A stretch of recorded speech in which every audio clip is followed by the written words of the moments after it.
주님의 사랑 가운데 수혜를 나오게 해주신 주님께 감사드리며 매일매일의 삶이 하루하루의 삶이 주님께 뜻 가운데 살아가시는 이게 어떤 성도들 되시길 소망합니다. 오늘 믿음의 입술이라는 제목으로 함께 말씀을 나누고자 합니다.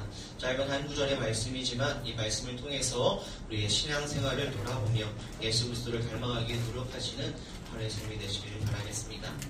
제가 인터넷 기사를 보다가 재밌는 기사를 보게 되었습니다. 무슨 기사였을까요? 로또 당첨되기 전에 구두로 한 약속도 지켜야 할까라는 그러한 기사의 제목이었습니다. 어떻게 됐을까요? 구두로 약속한 약속도 지켜야 될까요? 안 지켜야 될까요? 네, 맞습니다. 결론은 구두 계약도 계약이기에 지켜야 한다라고 말하는 그런 기사였습니다. 그래서 저도 한번 여쭤보려고 합니다. 성도님들 혹시라도 로또가 당첨되신다면 저에게 조금 떼주시겠습니까? 전 안 나올 줄 알고 되게 걱정하면서 설교 좀 준비했었거든요. 감사합니다. 시중에 많은 책들 가운데 앞에 보이신 것과 같이 언어 습관에 대해서 책들이 많이 나와 있는 것을 보게 됩니다. 성도님들의 언어 습관은 어떠한가요? 불평의 말과 아니면 감사의 말, 이 둘 중에 어떠한 말을 더 많이 하고 살아가고 계신가요? 오늘 읽지는 않았지만 26절부터 38절 말씀의 그 소제목에 보면 여호와께서 원망하는 백성을 벌하시다라는 말씀입니다. 우리는 우리의 삶 가운데 어떠한 언어 습관을 가지며 살아가고 계신가요? 말씀을 준비하는 저조차도 2주 동안 이 말씀을 준비하면서 제 마음 가운데, 제 입술 가운데는 불평과 불만이 많았던 것을 돌아보게 됩니다. 성도님들도 그러시진 않으신가요? 성경은 우리의 삶에서 우리가 지켜야 할 가장 중요한 것을 마음으로 꼽고 있습니다. 그래서 잠언 4장 23절 말씀에 모든 지킬 만한 것 중에 더욱 내 마음을 지키라. 생명의 근원이 이에서 남이니라 라고 말씀합니다. 생명의 근원이 이에서 난다 라고 단호하게 말씀하고 있습니다. 그런데 그 마음은 언어로 표현됩니다. 제 부모님께서는 항상 그런 말씀을 많이 하셨어요. 말하지 않으면 몰라 라는 말을 많이 하셨습니다. 내가 속으로는 너무나도 사랑하는데, 내가 속으로는 이걸 해주려고 하는데 말하지 않으면 모른다 라고 말씀하셨습니다.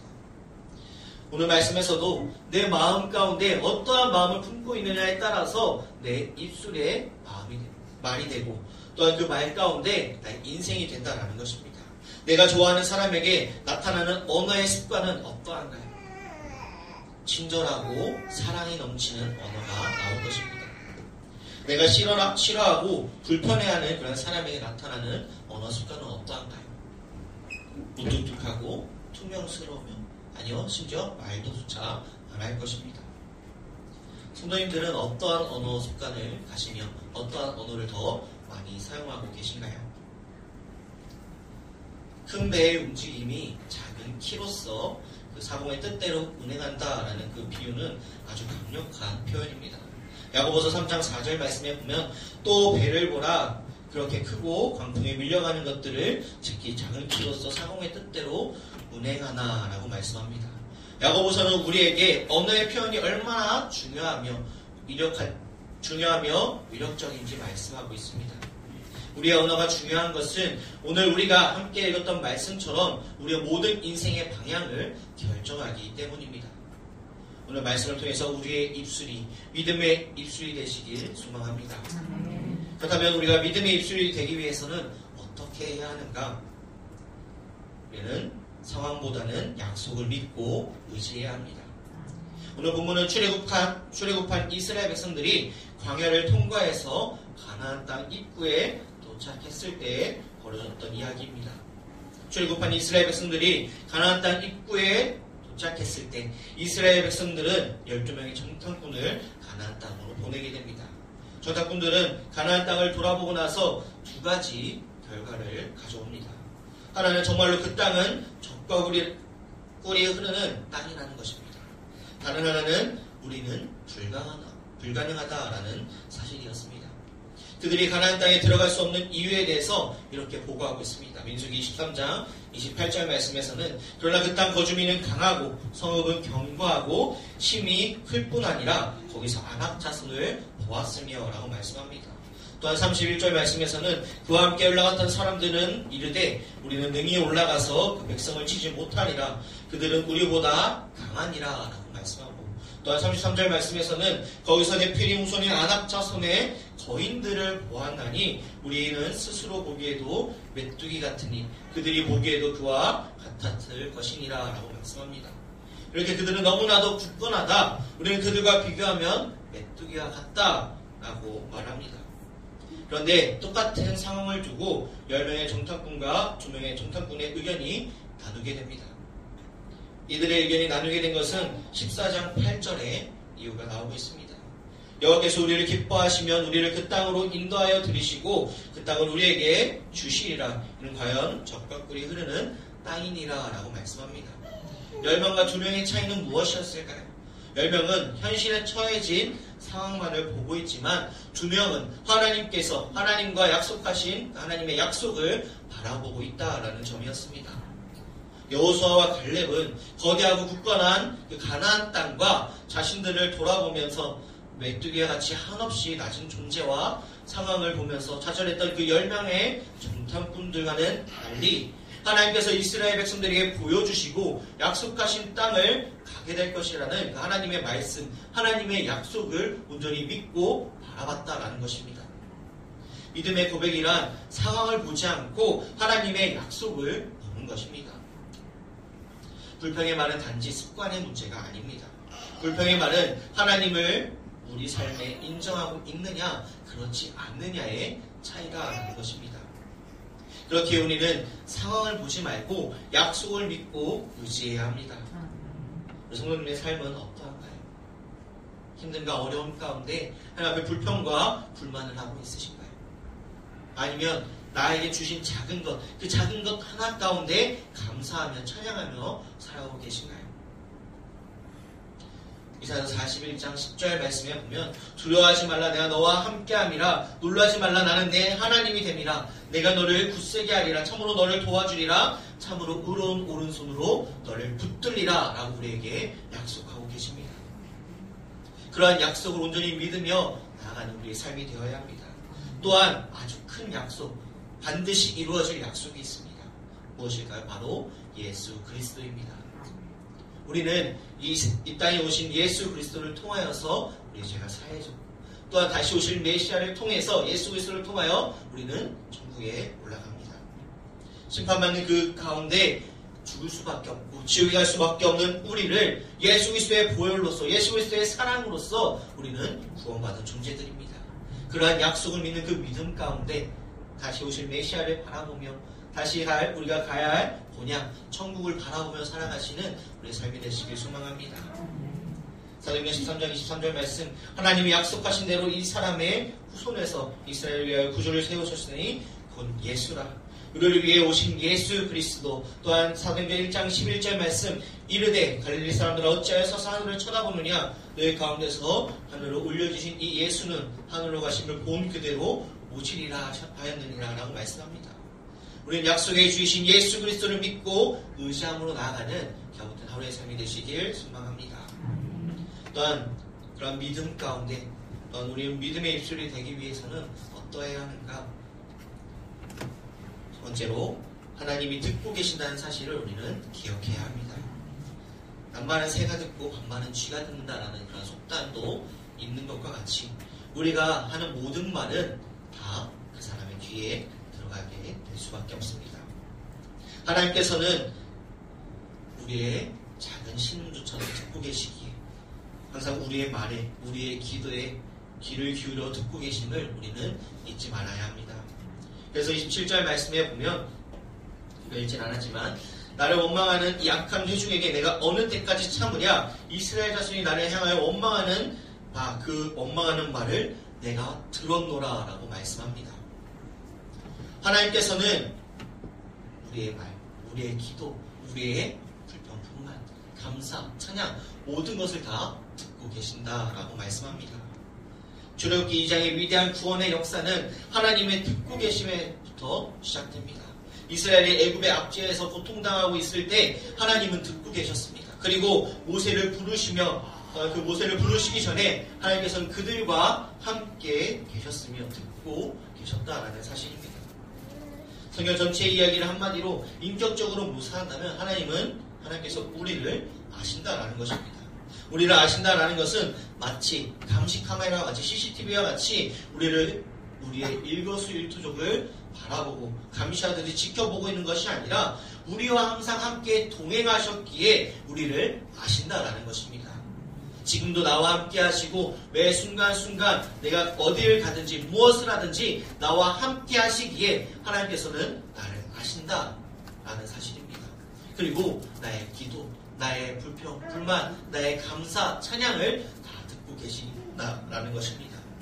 그래서 시편 139편에는 말씀합니다. 우리를 엄마 뱃속에서 만드신 분도 하나님이시고 우리의 오장육부와 세포 하나하나 짜 넣으신 분도 하나님이십니다. 뿐만 아니라 우리가 가장 높은 곳에 있을 때에도 우리의 삶이 가장 어려운 바닥에 내려갈 때에도 주님은 우리와 함께 하셨습니다. 그래서 하나님은 우리를 아시고 우리의 소리를 듣고 계신다라는 것입니다. 그래서 오늘 본문 말씀에서는 그들에게 이르되 너의 말씀이 내 삶에 맹세하노니 너희 말이 내 귀에 들린 대로라고 말씀합니다. 내 귀에 들린 대로 듣고 계시는 그 하나님을 믿고 바라보며 잊지 않고 살아가는 우리의 삶이 되어야 합니다. 또한 우리의 믿음의 입술이 되기 위해서는 세 번째로 우리의 말대로 인생이 펼쳐진다라는 사실입니다. 이 말은 우리의 말대로 하나님께서 이끌어 가신다라는 것입니다. 혹시 이런 말 자주 하시는 분 계신가요? 아, 힘들어 죽겠네. 아, 배고파 죽겠네. 요즘도 하실 겁니다. 추워 죽겠네. 한 사람이 고속도로에 들어선다면 그 목적지까지 가게 되는 것처럼 한 사람이 어떤 말을 했다면 그 했던 말에 지배를 받게 될 수밖에 없습니다. 그래서 저는 아침에 거울을 볼 때 이렇게 말합니다. 잘생겼네 오늘도. 하루의 시작을 어떠한 말 가운데 시작하시나요? 오늘도 하루가 시작됐네. 짜증과 불편으로 시작되시나요?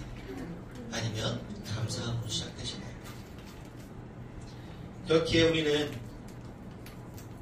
우리의 말대로 인생이 펼쳐진다. 하나님께서 내가 하나님 앞에 기도하는 대로 하나님 앞에 감사하는 대로 그 상태로 이루어진다라는 사실을 우리는 잊지 말아야 합니다. 그래서 오늘 본문 말씀 다시 한번 보면요. 그들에게 이르기를 여호와의 말씀이 내 삶을 두고 맹세하노라. 너희 말이 내 귀에 들린 대로 내가 너희에게 행하리니 라고 말씀하십니다. 그리고 1절 안 하지만 29절 말씀에 너희 시체가 이 강에 엎드려질 것이라. 너희 중에 20세 이상으로 계시된 자, 나를 원망한 자 전부가 여분의 아들 갈렙과 눈의 아들 여호수아 외에는 내가 맹세하여 너희에게 살게 하리라 한 땅에 결단코 들어가지 못하리라 라고 말씀하십니다. 단 한 번의 말이 이스라엘 백성들을 이렇게 이끈 것이 아닙니다. 저기는 못 들어가, 가나안 땅에 못 들어가요 라는 그러한 그들의 주장 때문에 못 들어가는 것이 아니라 그 말 한마디 때문에 못 들어가는 것이 아니라 그들 내면에 있는 불신앙이 말로 표현되었고 그들의 가치관이 자신들의 말에 담기 때문에 그들의 가치관대로 인생이 이끌어져 간 것이었습니다. 콩 심은 데 콩 나고 팥 심은 데 팥이 나는 것과 같이 우리가 하는 말은 심은 가운데 그 말과 같이 된다라는 사실을 우리는 잊지 말고 기억해야 합니다. 그래서 자신의 삶 깊숙한 부분이 무엇을 향하고 있는지 살펴보아야 합니다. 예수님께서는 좋은 나무가 좋은 열매를, 나쁜 나무가 나쁜 열매를 맺는다라고 말씀하셨습니다. 이 모든 것이 자신을 드러내는 인격적인 표현이기에 우리는 믿음의 입술을 가져야 합니다.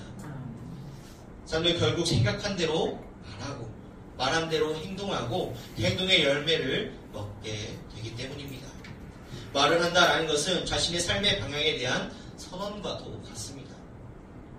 어떤 이들은 불평의 말을 입에 달고 삽니다. 그 말대로 된다라는 것입니다. 어떤 이들은 감사의 말을 하며 살아갑니다. 그 말대로 결국 이루어진다라는 것입니다. 우리와 동행하시는 하나님께서 감사와 찬양의 말로 고백하는 우리들의 그 모든 말 가운데 함께 하시기 때문에 우리는 이 사실을 잊지 않고 내 말대로 들린 대로 내가 너희에게 행하리라는 하나님의 말씀을 믿는 그 믿음 가운데 우리의 믿음의 입술이 되시길 소망합니다. 말씀을 정리하고자 합니다. 야고보서 3장 10절 말씀에 보면 한 입에서 찬송과 저주가 나오는도다 내 형제들아 이것이 마땅하지 아니하니라 라고 말씀합니다. 우리의 말 가운데 하나님을 향한 그 감사의 묵상이 감사의 찬양이 담기길 소망합니다. 믿음의 입술이 되시길 소망합니다. 상황보다 하나님의 약속을 믿고 살며 하나님께서 듣고 계시고 함께 하시며 우리의 말과 생각대로 이루어 가신다는 그 사실을 기억하며 살아가시는 기억된 하루의 삶이 되시길 소망합니다. 우리는 하나님의 약속, 그 약속을 믿는 그 믿음 가운데 살아가야 합니다.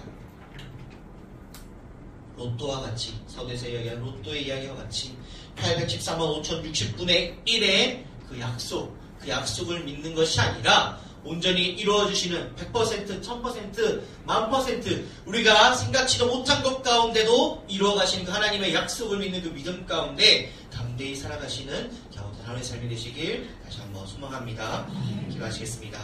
사랑의 아내가 충만하신 아버지 하나님, 상황보다 하나님의 약속을 믿고 살아가며 하나님께서 듣고 계시며 함께 하시며 우리의 말과 생각대로 이뤄가신다는 그 사실을 잊지 않고 살아가는 우리의 삶이 될 수 있도록 주께서 함께 하시고 인도하여 주시옵소서. 주님의 약속을 바라오며 믿고 의지하며 사랑을 주님 믿사옵고 바라오며 사랑하신 예수님의 이름으로 기도드립니다.